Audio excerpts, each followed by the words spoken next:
सबसे पहले बग क्या होता है, इसमें कुछ टर्मिनोलॉजी होती है, bug, defect, error, then fault, failure.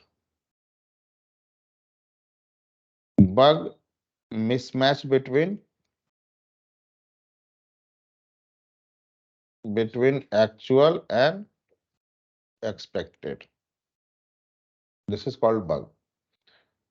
Defect भी यही होता है, दिस इज ऑल्सो एक्चुअल और एक्सपेक्टेड में मिसमैच है, दैट इज ऑल्सो डिफेक्ट। दोनों सेम होता है, लेकिन दोनों को देखने का जगह अलग अलग है। जैसे आपका लेफ्ट मेरा राइट होगा, राइट। सो बग हमेशा एसआईटी इन्वायरमेंट पे आता है, मतलब टेस्टिंग इन्वायरमेंट में।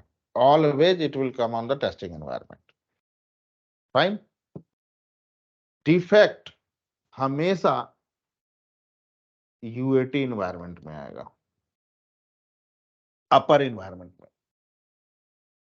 ऑलवेज अपर इन्वायरमेंट में आएगा। अब एसआईटी इन्वायरमेंट में अगर बग आ रहा है तो किसे मिल रहा है बग? टेस्टर को। So bug always identified by the tester, always identified by the tester.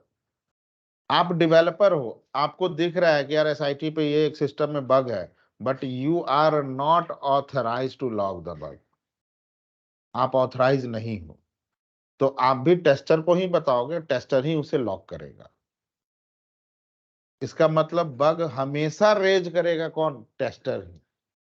ये चीज ध्यान रखना, बग हमेशा एसआईटी एनवायरनमेंट में आएगा, और एसआईटी एनवायरनमेंट पे टेस्टर करता है तो वही बग भी रेज करेगा।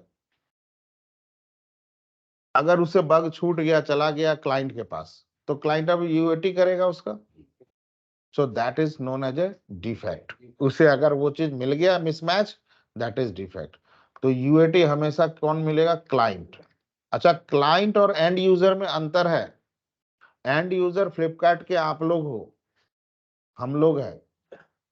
एसआईटी जो फ्लिपकार्ट एप्लीकेशन को टेस्ट कर रहा होगा वहां पे, और यूएटी जो बिजनेस वाला होगा उसका, जो जिसने कोई नया फीचर डेवलप करवाएगा वो चेक करेगा उसको, ठीक है। तो क्लाइंट और एंड यूजर में एक ही मत सोचना, दोनों अलग अलग होते हैं। सर डेवलपर भी करता है क्या? नहीं, बीटा टेस्टिंग करता है। ओके। ना अब क्लाइंट से भी अगर बग छूट गया, यूएटी से भी छूट गया, अब तो बग कहाँ चला गया? प्रोडक्शन पे या लाइव इन्वायरमेंट में आ गया। तो लाइव इन्वायरमेंट में अगर बग आ रहा है, डिफेक्ट आ रहा है, सो दिस इज, ये भी वही मिसमैच है, ठीक है। सो उसका डेफिनेशन वही रहेगा, लेकिन अगर मिसमैच हो रहा है प्रोडक्शन एनवायरनमेंट में, तो ये कहलाता है incident, this is called incident. अब अगर इंसिडेंट कोई आया प्रोडक्शन एनवायरनमेंट में, मान लो कि आप सर्विस बेस्ड कंपनी में काम कर रहे हो, प्रोडक्शन एनवायरनमेंट में इंसिडेंट आया, या प्रोडक्ट बेस्ड कंपनी में ही काम कर रहे हो, प्रोडक्शन एनवायरनमेंट में इंसिडेंट आया, तो प्रॉब्लम तो है सॉफ्टवेयर में, राइट। अब उस इंसिडेंट के लिए कौन रिस्पॉन्सिबल है? टेस्टर है या क्लाइंट है? क्लाइंट है, सीधे सीधे उसके लिए रिस्पॉन्सिबल क्लाइंट है। रिस्पॉन्सिबल टेस्टर भी है, लेकिन ठीक है, टेस्टर किसी से हम ये एक्सपेक्ट नहीं कर सकते कि वो 100% सही काम करेगा। हमारे जितने भी सिनारियो थे हमने सारे एक्सिक्यूट किया, everything was working fine, then we deliver it. Even client could not identify, UAT में client could not identify. So आपकी भी रिस्पॉन्सिबिलिटी है ना, you can not directly blame to the tester कि टेस्टर ने छोड़ दिया। तो यूएटी आप कर रहे हो, तो आप क्या कर रहे थे? हमने तो ठीक है 90 बग निकाले, 5 बग हमसे रह गया, 5 बग तो आप आइडेंटिफाई करते, तो आपने भी एक नहीं किया और अब ब्लेम हमारे ऊपर नहीं, जस्ट पीछे वाला रिस्पॉन्सिबल होगा, ठीक है। तो दिस इज कॉल्ड इंसिडेंट ना। एरर क्या होता है? अच्छा, ये बग या डिफेक्ट जिस वजह से आया, वो जानबूझ के तो नहीं आया होगा, कोड में कुछ ना कुछ प्रॉब्लम होगा, और ये कोड की प्रॉब्लम डेवलपर से हुई होगी, गलत कोड उसने चेक इन कर दिया होगा, इंट्रोड्यूस कर दिया। So that is called error by developer mistake. Yes, by developer mistake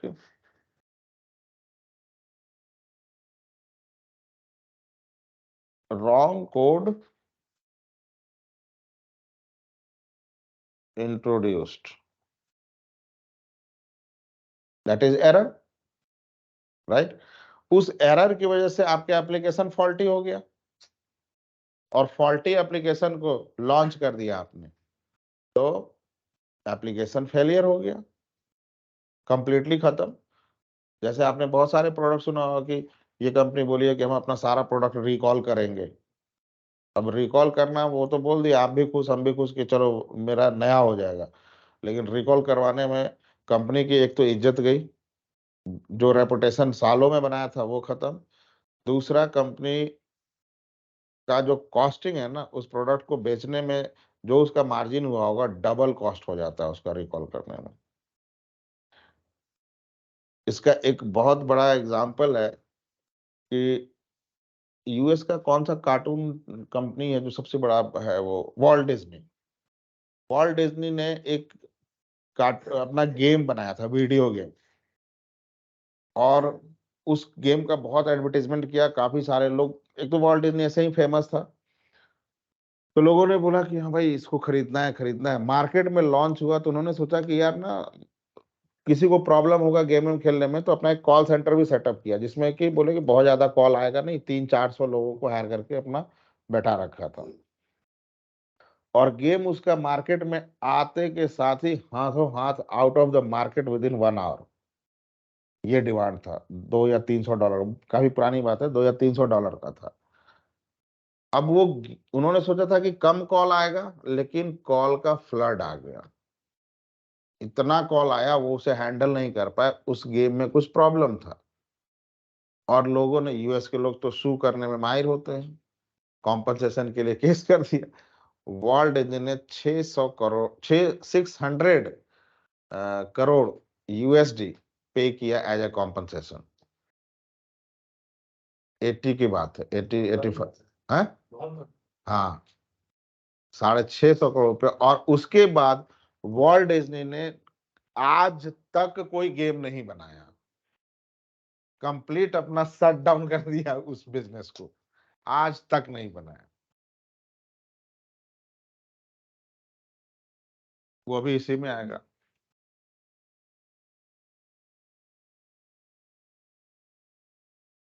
तो that is failure, complete failure हो गया प्रोडक्ट हमारा।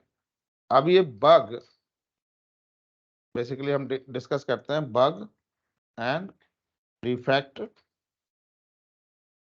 And incident. So now we have three environment: SIT,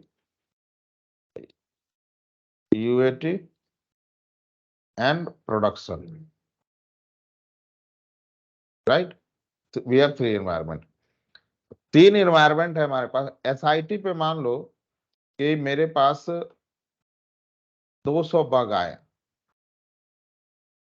जिसे जो भी हमने अपने टेस्ट केस एग्जीक्यूट किया, 200 बग आए, 200 बग को मैंने फिक्स करवाया, और अब मुझे कोई भी नहीं मिला, मैंने सब कुछ चेक करके देख लिया, कोई बग नहीं मिला। तो मैंने अब बोला कि इस एप्लीकेशन को या इस फीचर को अब हम क्लाइंट को डिलीवर कर देते हैं। क्लाइंट के पास आया, यूएटी में टेस्ट किया क्लाइंट ने, और इसे मान लो कि 5 बग मिल गए, सॉरी 5 डिफेक्ट मिल गए। ठीक, सो नाउ ये मेरा हायर एनवायरनमेंट है ना, और ये हाईएस्ट, और ये लोअर एनवायरनमेंट है, right? So bug identified in the higher environment. इन दोनों में कौन हायर है, इसमें और इसमें? प्रोडक्शन हायर है, ठीक। So bug identified in higher environment divided by bug identified in lower environment, कितना हुआ? 5/200।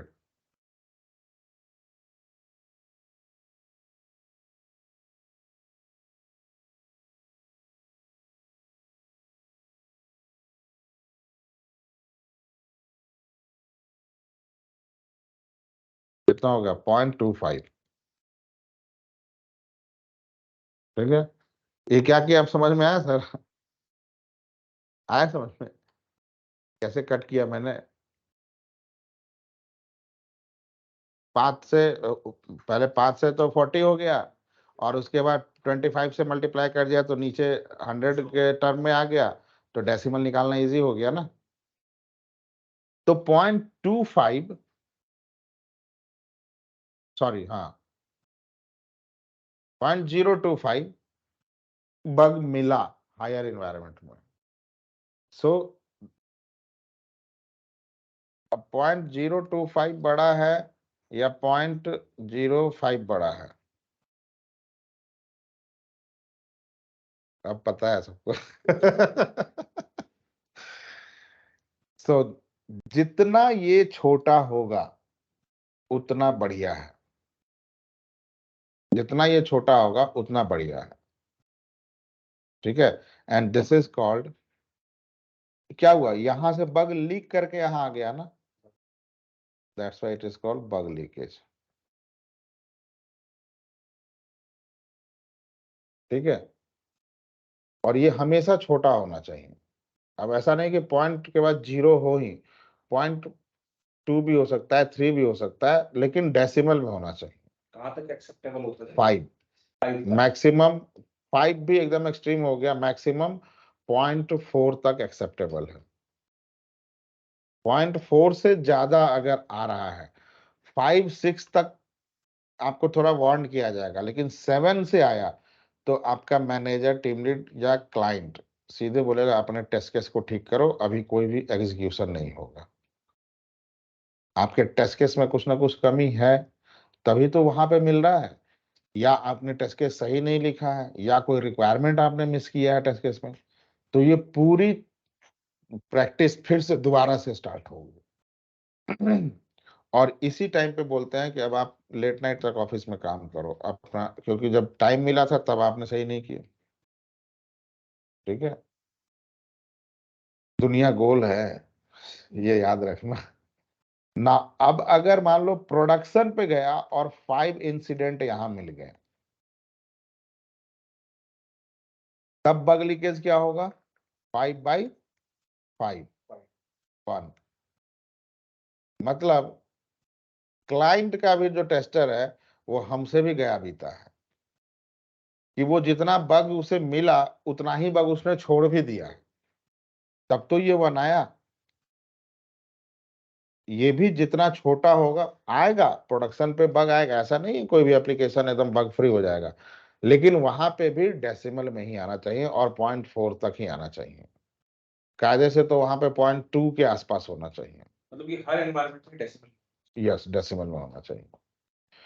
ये हुआ बग लीकेज।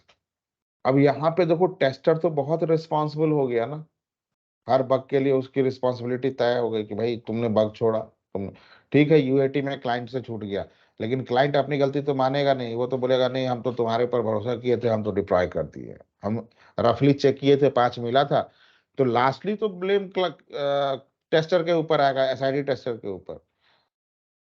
तो टेस्टर भी अपने टेस्ट केस को सबको, इसलिए टेस्ट केस बहुत प्रॉपर तरीके से लिखता है, प्रॉपर तरीके से रिव्यू होता है, एंड देन एग्जीक्यूशन होता है उसका। अब सिर्फ टेस्टर ही तो काम नहीं कर रहा, डेवलपर भी तो है, तो उसे भी बराबर का भागीदार बनाओ अपनी गलती में। हम कूदेंगे तो तुम्हें भी ले डूबेंगे। तो ये है आपका एसआईटी। ठीक, डेवलपर आपको मान लो बिल्ड 1 दिया और 100 लाइन का कोड था, एलओसी, लाइन ऑफ कोड, इसको आपने टेस्ट किया और 5 बग मिला आपको। ठीक, ये है बग। बिल्ड 2 दिया, 200 लाइन का कोड दिया और यहाँ पे आपको 10 बग मिला। फिर बिल्ड 3 दिया, यहाँ पे भी 200 लाइन का कोड दिया और यहाँ पे राउंड फिगर के लिए मैं 5 बग लिखता हूँ। टोटल बग कितना हो गया? 20।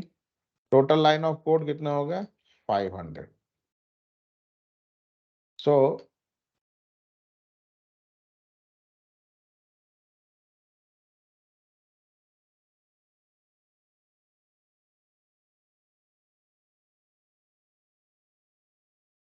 पांच 500 डिवाइडेड बाई 20 कितना हो गया? 25। हाँ सॉरी सॉरी सॉरी सॉरी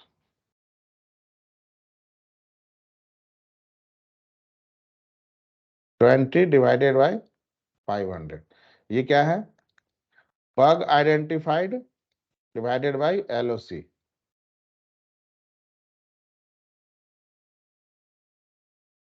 तो ये हो गया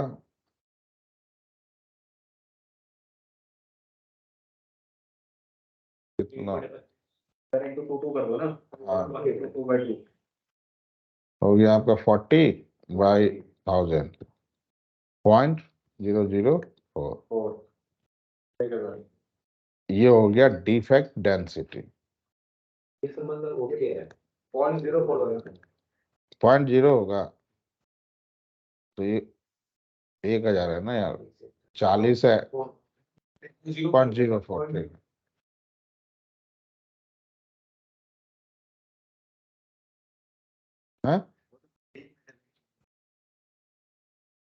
डेवलपर को पार्टनर बना लिया जाएगा कंपनी।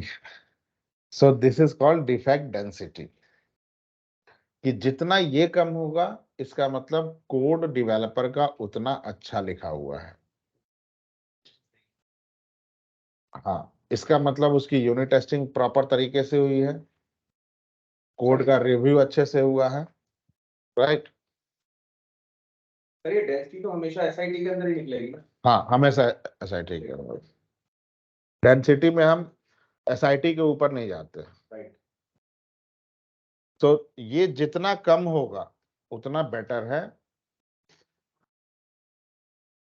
हाँ ये भी 0.4 तक ही होना चाहिए, मैक्सिमम 0.4 तक ही होना चाहिए।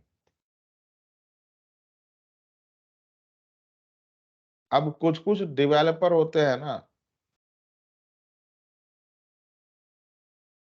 वो अपने कोड में कम बग के लिए ना वो कोड को इतना ऑप्टिमाइज कर देते हैं कि उसका मेंटेनेंस काफी बढ़ जाता है। बग तो कम आएगा लेकिन इतना ऑप्टिमाइज कर देते हैं कि उसका मेंटेनेंस आगे चल के कभी फीचर अपडेट करना हुआ तो उसका मेंटेनेंस बहुत हो जाता है, कॉस्ट इंक्रीज हो जाता है। क्योंकि आज आप डेवलपर हो, 2 साल आपने काम किया, आपने बहुत जबरदस्त कोड लिखा है, ऑप्टिमाइज करके एकदम लिखा है, इतना ऑप्टिमाइज कर दिया है कोड को कि आप चले गए छोड़ के। अब वो आ गए डेवलपर, आपके कोड को समझने में उनको 10-10 दिन 20-20 दिन लग रहा है, क्योंकि कोड सही है कोड लेकिन एकदम ऑप्टिमाइज करके लिखा हुआ है, राइट। तो वहां पे भी रेस्ट्रिक्ट किया जाता है डेवलपर को कि आप कोड को ऑप्टिमाइज करो लेकिन एक परमिसेबल लिमिट है, वहीं तक आप ऑप्टिमाइज करो। And that is called capability, that is called cyclomatic complexity matrix.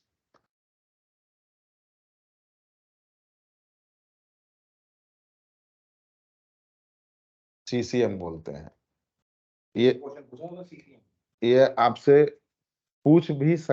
पूछ सकता है, लेकिन ये बहुत ज्यादा आप लोग डीप में मत जाओ इसको, मैं आपको एक रफ आइडिया दे देता हूँ। ये होता है edge minus node +1, edge minus node +1। Sir edge और नोड के एज हाँ मुझे पता था पूछोगे। अब इसकी वैल्यू ना अगर 6 से कम है, <<6 है, तो डेवलपर को बोलता है कि तुम फिर से अपने कोड को इतना ऑप्टिमाइज मत करो, थोड़ा सा एक्सपैंड करो, इजी लाओ कोड में कि लोग समझ सके। 6 से कम होने पे 6 to 8 अगर है तो बढ़िया है, कोड उसका ठीक ठाक है, कोई भी समझ सकता है।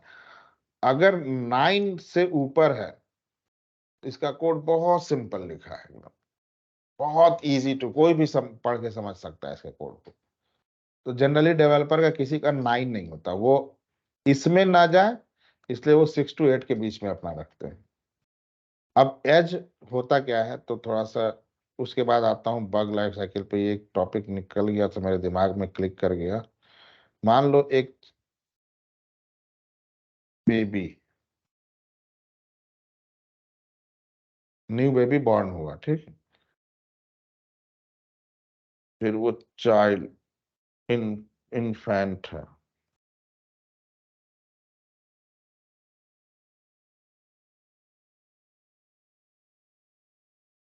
Then child, then teenager,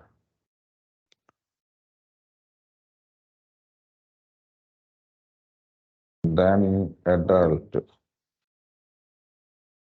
and then old.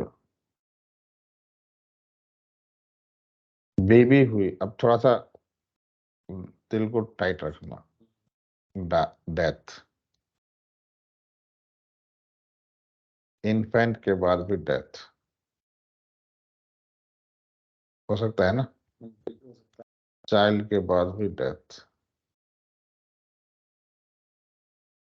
Teen age के बाद भी death,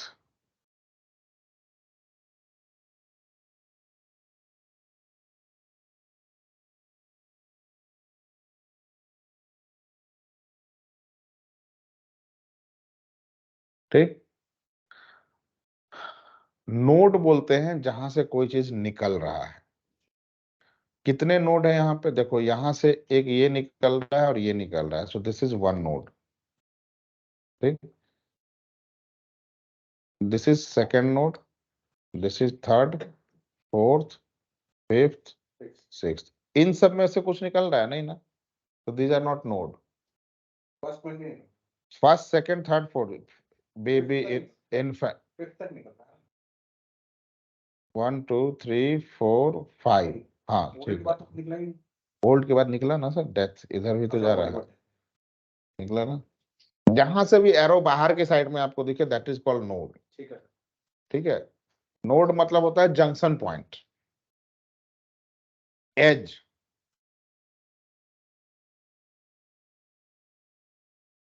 one, two, three, four, five, six, seven, eight, nine, 10, 11।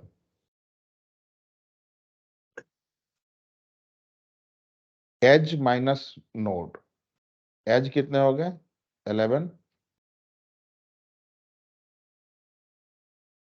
Minus 6 plus 1, कितना हो गया, 5 प्लस 1 6। अगर उसका ये कोड अपना ऐसा लिख रहा है, ठीक है, एक्सेप्टेबल है।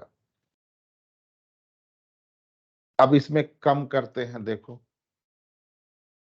ठीक है।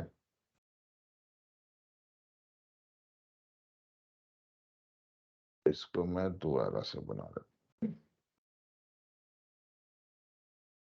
Baby, infant, child,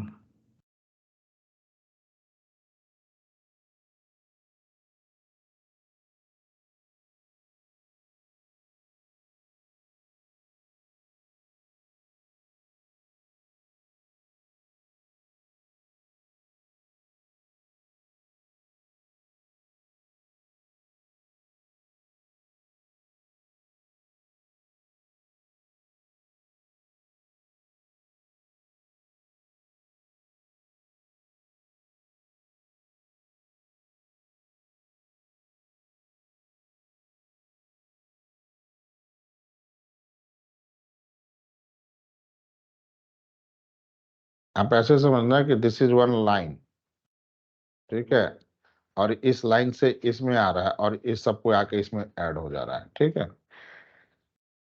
so now 1 2 3 4 5 and 6, और ये एक लाइन है, दिस इज, ये आपका क्या हो गया, एज हो गया 1, ये सब इसमें आ रहा है, ठीक है। तो ये भी हो जाएगा 1 2 3 4 5 6, राइट। ये आप मान लो या फिर इसे मान लो, दोनों एक ही है, नहीं तो ऐसे ऐसे खींचना पड़ता, ठीक है, ऐसे मारना पड़ता ना, नहीं तो जी जी ऐसे ऐसे। तो टोटल हो गया 7 -6 +1, कितना हुआ? कोड कितना कॉम्प्लेक्स लिखा है उसने, वो मान के चल रहा है कि डेथ का एक लाइन ऑफ कोड होगा और बीच में कभी भी डेथ नहीं हो सकता उसका। सर, इसको सात सात कैसे बनाया आपने? देखो, 1 से 6 तो होल्ड तक जा रहा है, डेथ देखो, कैसे आपने कंसीडर ये देखो 1 2 3 4 5 6 है। ठीक है। अगर मान लो मैं ऐसे ऐसे लेके जाता, कितने होते हैं? 6 होते हैं ये 6 है ना? जी। ओके ठीक है, सॉरी सॉरी सॉरी, 6 -6, 6 मंथ हाँ 1। कितना कॉम्प्लेक्स कोड बना के रखा है वो, जी उसका मेंटेनेंस इतना इसका मतलब थोड़ा, अब अगर आपको कोडिंग आइडिया नहीं, इसका मतलब क्या है ना कि वो डेथ का एक फंक्शन बना के रखा है जी और डेथ के फंक्शन को बार बार कॉल कर रहा है, वो मान के चल रहा है कि वो अपनी लाइफ साइकिल कंप्लीट करने के बाद ही कोई मरेगा, ठीक है। So this is cyclomatic complexity metrics. इसका यूज कभी कभी टेस्टर भी करता है, जब आपके पास ना, उसके लिए ना थोड़ा सा अलग अलग सिनारियों के लिए अलग अलग बनाना पड़ता है। जब आपकी रिक्वायरमेंट काफी कॉम्प्लेक्स होती है ना, तो मतलब बहुत ही कॉम्प्लेक्स है, खासकर आपको ना क्रेडिट कार्ड डोमेन एप्लीकेशन में मिलेगा ये। वहां पे क्या होता है, रिक्वायरमेंट इतना कॉम्प्लेक्स होता है कि आपको एप्लीकेशन का फ्लो ही नहीं समझ में आएगा कहां से हम टेस्ट केस उठाएं। तो साइक्लोमेटिक कॉम्प्लेक्सिटी मैट्रिक्स वहां पे आपको हेल्प करेगा ना कि आपका टेस्टिंग का फ्लो कैसे चलेगा। तो वहां पे अगर आप इस तरह से डायग्राम बना के करोगे तो आपको एक कॉन्क्रीट फ्लो मिलेगा ना। बेबी है तो डेथ हो सकता है, इन्फेंट है तो इन्फेंट होने के लिए बेबी होना जरूरी है, राइट, उसके बाद डेथ हो सकता है। तो ये आपको वहां पे भी हेल्प करता है कि आपके टेस्ट केस का फ्लो आपको पता चल जाता है कि मेरे टेस्ट केस का फ्लो होगा क्या। क्योंकि टेस्ट केस लिखना आप और फ्लो आपको पता चलेगा कि लेट्स से कि मेरे किसी एप्लीकेशन में टोटल 50 फ्लो हैं, 50 फ्लो को कवर करना है। अब उसको मैं 40 टेस्ट केस में कवर करूं या 400 में कवर करूं, डजंट मैटर, लेकिन फ्लो मेरा 50 कवर होना चाहिए, राइट। टेस्ट केस ज्यादा हो गया का मतलब ये नहीं है कि टेस्ट केस गलत है। इवन मैं अपना एक्सपीरियंस बता रहा हूं, हमने कुछ ऐसे टेस्ट केस भी लिखे हैं जो हम इस एनवायरनमेंट में, टेस्टिंग एनवायरनमेंट में वी कैन नॉट एग्जीक्यूट, हम उसे एग्जीक्यूट ही नहीं कर सकते। बहुत सिंपल सा मैं बता देता हूं, उसे हमने क्लाइंट को दिया, आप अपने एनवायरनमेंट में एग्जीक्यूट करो। अगर हमने 40 टेस्ट केस ऐसे थे कि जो हम एसआईटी में नहीं एग्जीक्यूट कर सकते, तो क्लाइंट उसमें से 15 टेस्ट केस को ही बोल रहा है कि हम अपने भी इन्वायरमेंट में एग्जीक्यूट कर सकते हैं। उसमें से भी 25 टेस्ट केस हमारे पास वो इन्वायरमेंट नहीं है या हम नहीं कर सकते, एग्जीक्यूट नहीं कर सकते। इट डजंट मीन कि टेस्ट केस गलत है, टेस्ट केस सही लिखा हुआ है, एनवायरनमेंट की कमी के कारण एग्जीक्यूट नहीं कर सकते। नाउ द एग्जांपल इज, मेरा प्रोजेक्ट था वेराइजन मोबाइल, सुना है आपने, यूएस का है। वेराइजन मोबाइल का ऐप है, मोबाइल ऐप है, ये 2009 2009 10 की बात मैं बता रहा हूँ, 10-11 की। उस समय मैं एरिसेंट कंपनी में था, तो वहां पे वेराइजन मोबाइल ऐप का टेस्टिंग डेवलपमेंट और टेस्टिंग दोनों था, iOS, एंड्रॉयड, ब्लैकबेरी और टैब, इन सब के लिए। उस समय ब्लैकबेरी भी चलता था। तो उसमें फंक्शनैलिटी तो हम टेस्ट कर पा रहे थे, रैंडम डेटा डाल डाल के हम चेक कर पा रहे थे। कहां पर? लैपटॉप पर, उसके मोबाइल यूआई में, ठीक है, मोबाइल यूआई पे हम लैपटॉप पे चेक कर पा रहे थे। मोबाइल ऐप पे टेस्ट करना पॉसिबल है वेराइजन का ऐप यहाँ पर? क्योंकि सिम कार्ड होना चाहिए उसका। सिम कार्ड अगर भेज भी देता क्लाइंट तो क्या वो यहाँ चलता? तो वो टेस्ट केस नहीं एग्जीक्यूट कर सकते, राइट। उसके बाद हमने उसमें बहुत सारे ऐसे फीचर्स हैं, तो उसमें से कुछ ऐसा फीचर था कि यूजर रिमोट एरिया में है, तो वो वहां से भी नियर बाय जो 50 किलोमीटर 15 किलोमीटर का एरिया में, जैसे वोडाफोन स्टोर होता है, एयरटेल स्टोर होता है ना, कि आप जाते हो फिर अपॉइंटमेंट लेते हो, 10-15 मिनट आधा घंटा बैठते हो, तो वहां पे उस ऐप के थ्रू आप नियर बाय एरिया का कोई भी अपॉइंटमेंट अपना यहीं से बुक कर सकते हो, और वो आपको एग्जैक्ट टाइम बताएगा, आप इस टाइम पे जाओ, आपको क्यू में खड़ा नहीं होना है। अब उस नियर बाय एरिया के लिए, जो भी रिमोट एरिया में भी हो, हम तो टेस्ट नहीं कर सकते थे, हमें तो यूएस जाना पड़ता, सिम होना चाहिए, क्योंकि वो मोबाइल डिवाइस से जियो लोकेशन के बेस पे 15 किलोमीटर एरिया भी तो निकालना था कि टैग करेगा वहां पे, और एग्जिस्ट करना चाहिए उसका। तो हमने क्लाइंट को दिया, तो क्लाइंट अपने जो सिटी एरिया में था बोला कि हम ठीक है अपने ऑफिस प्रीमाइसेस में टेस्ट कर सकते हैं, बट रिमोट एरिया में we can not test. Remote area में वो भी जाके टेस्ट नहीं करेगा जहाँ पे कि नेटवर्क सिर्फ मोबाइल ही डिवाइस चल रहा हो, इंटरनेट कनेक्टिविटी ना हो, सिर्फ मोबाइल के ही थ्रू इंटरनेट चल रहा हो। और यूएस में अभी भी आप कह लो कि 40% एरिया अनएक्सप्लोर्ड है, जंगल ही है वहाँ। वहीं जमीन लेके घर बना है। बहुत सस्ता है उधर। ठीक है ना, आते हैं bug life cycle. Cyclomatic complexity matrix.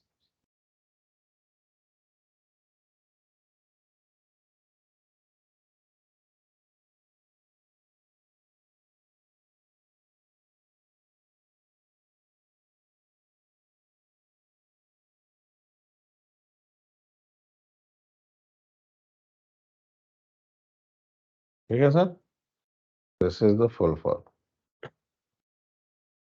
अब आते हैं हम अपने बग लाइफ साइकिल पर।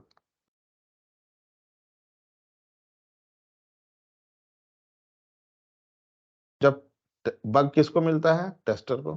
टेस्टर को जब पहली बार बग मिलता है तो उसका वो बग ट्रैकिंग टूल में डालता है, तो बग ट्रैकिंग टूल उसका स्टेटस देता है न्यू। टेस्टर को मिलेगा, वो बग ट्रैकिंग टूल में डालेगा, टूल में जैसे डाल के सबमिट करता है तो उसको स्टेटस मिलता है न्यू।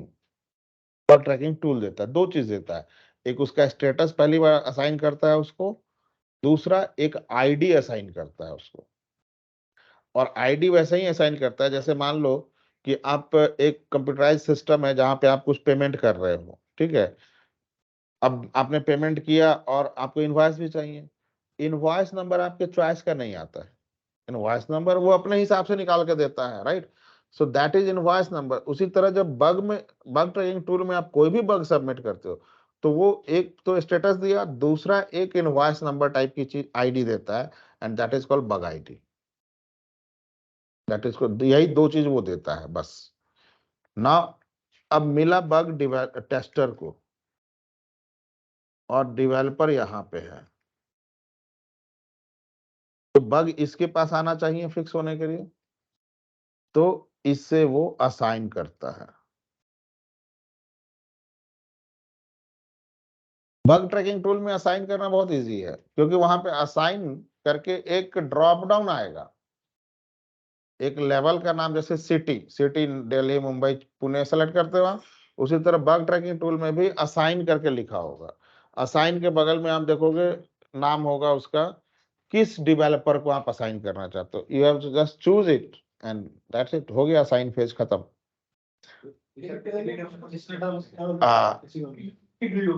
हाँ?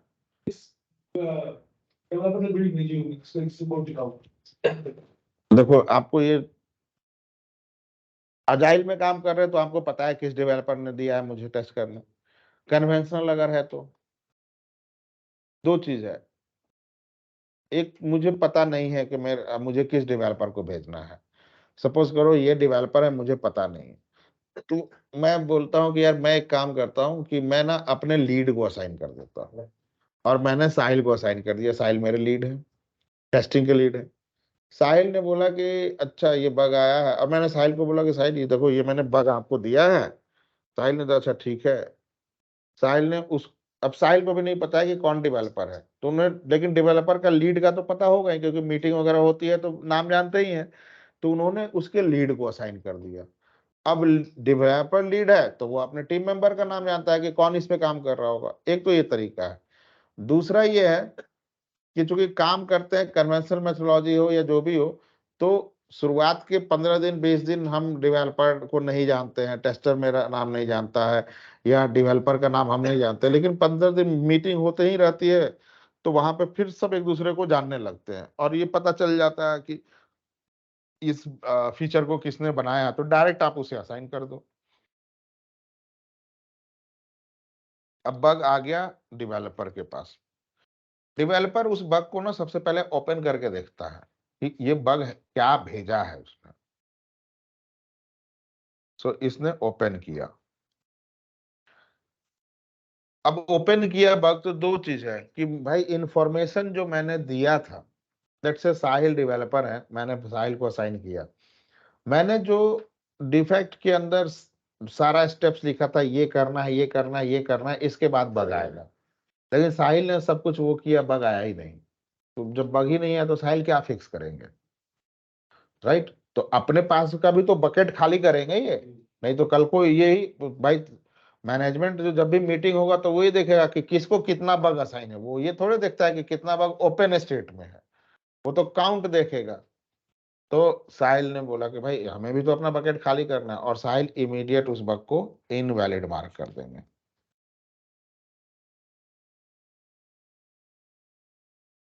सो पहला तो केस तब साहिल इनवैलिड मार्क करेंगे जब वो बग को रिप्रोड्यूस नहीं कर पा रहे हैं। ठीक है, सारा इंफॉर्मेशन देने के बाद भी रिप्रोड्यूस नहीं कर पा रहे हैं। दूसरा के कंडीशन ये भी हो सकता है कि मैंने सारा इंफॉर्मेशन प्रॉपरली दिया ही नहीं, तो साहिल तब भी नहीं रिप्रोड्यूस कर पाएंगे, तो वो उसे इनवैलिड मार्क कर देंगे। अब लेट्स से कि ठीक है, साहिल ने बोला कि हाँ साहिल ओपन कर रहे हैं, तो उनको उनके एनवायरनमेंट में बग मिल गया, बग एग्जिस्ट कर रहा है, और ऐसे दो बग मिले। एक बग मिला लेट्स से कि फ्लिपकार्ट पे 3 से ज्यादा क्वांटिटी का कोई भी आइटम ऐड नहीं कर पा रहे हैं। ठीक है। दूसरा बग मिला कि बाय बटन, पे बटन काम नहीं कर रहा है। दो बग मिला। पहला कि 3 से ज्यादा किसी भी प्रोडक्ट की क्वांटिटी को हम, मतलब प्रोडक्ट क्वांटिटी इंक्रीज नहीं कर पा रहे हैं मोर देन 3। दूसरा पे बटन नॉट वर्किंग। अब एज ए टेस्टर और या as a developer, which one is important for you? Pay button, क्योंकि दो तीन प्रोडक्ट के साथ तो मैं आगे बढ़ सकता हूं ना, राइट? सो साहिल ने बोला कि यार तुम्हारा दोनों बग राहुल वैलिड है, लेकिन एक बग को मैं पोस्टपोन कर देता हूं, डेफर्ड कर देता हूं, होल्ड कर देता हूं। आप लोग इंटरव्यू में डेफर्ड सबसे लास्ट में बोलना, या बोलना ही मत। ठीक है, तो वो पूछेगा जरूर। एक तो आपने ये समझा दिया, उसके बाद वो पूछेगा व्हाट इज डेफर्ड, तब आप डेफर्ड का आंसर करना। तो थोड़ा सा तो टाइम किल करोगे उसका। ठीक है, आपने शुरू में ही डेफर्ड बोल दिया तो समझ जाएगा कि इसे पता है डेफर्ड क्या होता है, तो आएगा ही नहीं था। तो उसको पोस्टपोन कर दिया, डेफर्ड कर दिया या होल्ड कर दिया साइड में, और दूसरे वाले बग को बोला कि लो जी मैं फिक्स कर रहा हूं। ठीक है, अब साहिल ने उस बग को फिक्स कर दिया। फिक्स करने के बाद बग तो यहां पे था, ये बग वापस आएगा टेस्टर के पास, तो साहिल इसे फिर से, उन्होंने ड्रॉप डाउन की वैल्यू चेंज कर दी, असाइन में अब अपने नाम की जगह राहुल का नाम कर दिया। ठीक है, और स्टेटस जाके उन्होंने चेंज कर दिया फिक्स, और उसके बाद verify, fix and verify status change कर दिया। ठीक है, फिक्स पहले किया, और फिक्स के बगल में ही आता है वेरीफाई करने के लिए। ठीक है, अब वेरीफाई कर, और उसके बाद असाइन हो गया राहुल को। अब राहुल के पास आ गया वेरीफाई स्टेट में, टेस्टर के पास। अब मैं, जो मेरा टेस्ट केस फेल हुआ था, मैं उसे दोबारा से एग्जीक्यूट करके देखूंगा कि वो चीज पास हुआ कि नहीं हुआ। सो उसे मैं वेरीफाई करता हूं, और लेट से कि पास हो गया, तो मैं इस बग को क्लोज मार्क कर देता हूं। ठीक है, ना मान लेते हैं कि अब वो बग अभी भी एग्जिस्ट कर रहा है, साहिल ने भेजा था लेकिन मैं टेस्ट कर रहा हूं तो अभी भी आ रहा है। एन नंबर रीजन हो सकता है साहिल ने कोड चेक इन करना भूल गए और उन्हें लगा कि हाँ चला गया है मेरा कोड, ये भी हो सकता है। या फिर हो सकता है कि कोई दूसरे बग को फिक्स किया, ये दिमाग से उतर गया उनके। डेवलपर जानबूझ के जनरली नहीं बोलता है कि बग फिक्स कर दिए चेक कर लो, क्योंकि क्वेश्चन उससे हो जाएगा। तो कभी कभी गलती से होता है कि वो कोड चेक करना भूल गया, गलत कोड बिल्ड दे दिया जो, तो उसमें डेवलपर से पहले कंफर्म कर लेना अगर बग आ रहा है तो दूसरा केस हो गया कि भाई ये बग फिर से ओपन हो गया, and this is called reopen. ठीक, इसे अभी रीओपन नहीं लिखते हैं, इससे पहले मैं कर देता हूँ फेल करेंगे। अब रीओपन वही है, उसी का नेक्स्ट स्टेज। फेल हुआ और फेल होने के बाद रीओपन। ठीक, डेवलपर करेगा या फिर नहीं करेगा? वेरीफाई कौन कर रहा है, डेवलपर या आप बताओ कौन कर रहा है? वेरीफाई आप कर रहे हो तो रीओपन भी तो आप ही करोगे। रीओपन तो करेगा लेकिन काम तो डेवलपर करेगा रीओपन। आपने फेल किया, फेल करने के बाद उसका स्टेटस भी तो चेंज करोगे बग का। स्टेटस अभी क्या है उसका, वेरीफाई है ना। वेरीफाई फेल स्टेट, स्टेटस नहीं है फेल, स्टेट है। ठीक है, आपका टेस्ट केस फेल हुआ ना, बग थोड़े ना फेल हुआ। फेल क्या हुआ, आपने वेरीफाई किया तो क्या किया, टेस्ट केस को एग्जीक्यूट किया। वेरीफाई करने से मैं टेस्ट केस, जो फेल वाला टेस्ट केस था उसको एग्जीक्यूट किया, समझ रहे हो ना। तो आपका टेस्ट केस दोबारा से फेल हुआ ना, टेस्ट केस फेल हुआ लेकिन बग थोड़े ना फेल हुआ। तो बग को वेरीफाई स्टेट से चेंज करोगे ना, तो आपने उसे फिर से रीओपन किया, क्योंकि वेरीफाई चेक तो आप ही कर रहे हो ना, आप ही तो फिर उसको चेंज करोगे उसका स्टेटस, तब तो मुझे पता चलेगा अच्छा ये बग फिर से ओपन हो गया। ठीक है ना, जब रीओपन होगा तो ये फिर से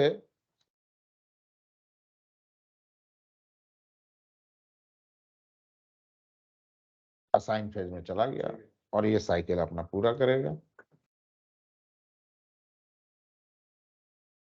ठीक, जब फेल हुआ, अब मान लो ये पास हुआ, क्लोज हो गया, वर्जन था हमारा 1.5 में, ये बग आया था, एप्लीकेशन का बिल्ड मुझे साहिल ने दिया था, तो ये वर्जन 1.5 में ही आया था इश्यू। उसके बाद 1.6 में ये पास हो गया, अभी 2.8 वर्जन चल रहा है, यही बग फिर से आ गया, तो मैं नया बग नहीं ओपन करूंगा, क्रिएट नहीं करूंगा, इसे क्लोज मार्क किया था, इसे ही हम दोबारा से रीओपन कर दो और ये फिर से असाइन कर दो।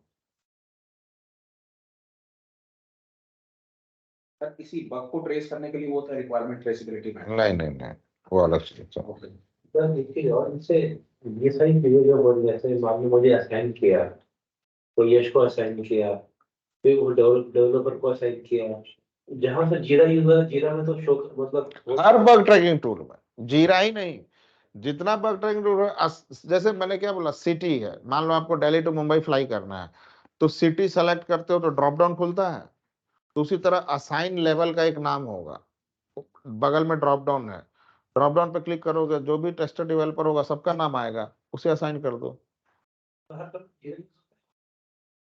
देखो, आपके घर में डस्टबिन स्टेनलेस स्टील है, प्लास्टिक है, चांदी है, सोना है? प्लास्टिक है, राइट। दुबई के शेखों के यहाँ सोने का होगा, रीजन, किसी के यहाँ स्टील का भी होगा, ऐसा तो है नहीं कि सबके यहाँ प्लास्टिक का ही होगा, किसी के यहाँ स्टील। ठीक है, मोस्टली करते हैं, लेकिन 10% लोग स्टील भी तो यूज करते हैं, और जिनके पास बहुत पैसा है वो सोने का भी यूज करते हैं। अब इसमें तीनों में फर्क क्या है तो तीनों डस्टबिन, लेकिन पैसे का। आपकी कंपनी के पास ज्यादा पैसा है तो वो पेड टूल यूज करती है। जीरा पेड टूल है। नोटपैड जो नोट पेड बता रहा हूं, जीरा, अजूरे, माइक्रोसॉफ्ट का VSTS, these are the paid tool. Jira का कॉस्ट है $7 पर यूजर पर मंथ। आपकी कंपनी बोलती है कि भाई हम पैसा खर्च करने को रेडी है, तो वो यूज करते हैं जीरा। जो अदर बग ट्रैकिंग टूल है जो ओपन सोर्स है, मैंटिस, बगजिला, बगजिनी, ये सब ओपन सोर्स टूल है। तो कुछ कंपनी बोलती है नहीं भाई, हमें बग, सिर्फ अगर बग ट्रैक करना है मुझे, जैसे आप 95% IT कंपनी जहां पे कन्वेंशनल मेथोडोलॉजी यूज होता है, वहां पे आप देखोगे हमेशा बग ट्रैकिंग के लिए ओपन सोर्स यूज करते हैं, और उनका पहला पसंद है बगजिला, फायरफॉक्स का ओपन सोर्स। कुछ कंपनी, जैसे मेरे कुछ स्टूडेंट है जहां यूज कर रहे हैं, वो मैंटिस यूज करते हैं। मैंटिस बगजिला से थोड़ा लुक एंड फील में अच्छा है, लाइट वेट भी है। बहुत सारी कंपनी आपको क्या किया है कि उन्होंने मैंटिस या बगजिला टाइप से अपना ही टूल बनवा लिया है। अपने डेवलपर, बेंच पे लोग रहते ही हैं, तो बेंच पे डेवलपर से अपना ये काम करवा लिया और वो उस टूल को यूज करते हैं। कोई फिक्स नहीं है कि बग ट्रैकिंग टूल आप मैंटिस या बगजिला या यही यूज करो। बहुत सारी कंपनी अपना भी टूल बनवा ली है। एक्सेल और बहुत सारी कंपनी एक्सेल, मैं वेराइजन प्रोजेक्ट की जो बात कर रहा हूँ, हम एक्सेल ही यूज करते थे। हाँ, उस समय उसी में कंपनी में दूसरे प्रोजेक्ट में बगजिला यूज हो रहा था, लेकिन हम लोग को क्लाइंट बोला था कि हम एक्सेल में ही ट्रैक करेंगे। आप ट्रैक करो, उसे ऐसे अबेंडन मत छोड़ दो। ट्रैकिंग के लिए आप एक्सेल भी यूज कर सकते हो। ठीक है, तो दैट डिपेंड्स कि आपकी क्लाइंट के पास कितना पैसा है। ठीक है, अब ऐसा नहीं है कि जो सोने का डस्टबिन होगा उसमें कचरा, वो कचरा कहीं पे भी देखेगा अपने आप खींच लेगा। ठीक है, तो घर का मालिक को ही खींच लेगा। राइट, उसी तरह सारे बग ट्रैकिंग टूल में सब कुछ सेम है। सब कुछ सेम है, इवन लेवल का नाम तक सेम है। उसमें जो समरी लिखा होगा यहाँ पे भी लेवल का नाम समरी होगा, डिस्क्रिप्शन होगा यहाँ पे भी डिस्क्रिप्शन होगा। ईच एंड एवरी 100%, ऐसा नहीं कि 95% सेम है, 100% सेम है। फर्क क्या है? लुक एंड फील, बस। हम लोगों को मिलेगा बट प्रैक्टिकल काम करेगा। हाँ हाँ, ठीक है, तो आप कोई भी टूल यूज करो। अब जीरा जो है ना, इसलिए ज्यादा यूज होता है because Jira is a not only a bug tracking tool, Jira is a project management tool. तीन टूल होते हैं अलग अलग जो टेस्टिंग में या डेवलपमेंट में यूज करते हैं। एक होता है प्रोजेक्ट मैनेजमेंट टूल, जिससे कि हम पूरे प्रोजेक्ट को मैनेज करते हैं, डेवलपमेंट वर्क, उसका कितना काम खत्म हुआ। आपने देखा ना जब अजाइल बता रहा था, वो सब कुछ जीरा के थ्रू मैनेज हो रहा है, डैशबोर्ड बन रहा है, एवरीथिंग। कुछ होता है टेस्ट मैनेजमेंट टूल, जैसे ALM है, मर्क्यूरी का प्रोडक्ट, HP वाले ने उसे ओवरटेक कर लिया, अब HP का प्रोडक्ट है। एक समय इसके ऊपर कोई था ही नहीं, कोई था ही नहीं, हर कंपनी इसको यूज करती थी। ये भी सब प्रोजेक्ट मैनेजमेंट टूल है। ALM टेस्ट मैनेजमेंट टूल है, ये सिर्फ टेस्टिंग को मैनेज कर सकता है। उसी तरह आपको Bugzilla, Mantis, BugGenie, these are bug management tool. अब प्रोजेक्ट मैनेजमेंट टूल और टेस्ट मैनेजमेंट टूल जो भी है, तो टेस्ट में तो बग तो आएगा ही आएगा, तो ये बाय डिफॉल्ट उसके अंदर होगा। और अगर आप उसका UI देखोगे ना, तो ALM का भी UI सेम ही है, जीरा का भी, मतलब लेबल नेम, UI कलर अलग अलग है, सब कुछ सेम है, बस इंटरफेस अलग, कलर ये कुछ लाल पीला कलर का होगा तो वो ब्लू कलर का होगा, बस, और कुछ डिफरेंस नहीं है। Now fine, so this is bug life cycle. अब ये जो वेरीफाई हो रहा है ना, this is the important part. Verify के ही टाइम पर दो चीज होता है।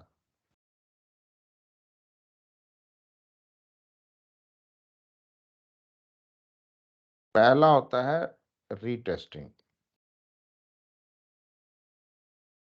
एंड दूसरा होता है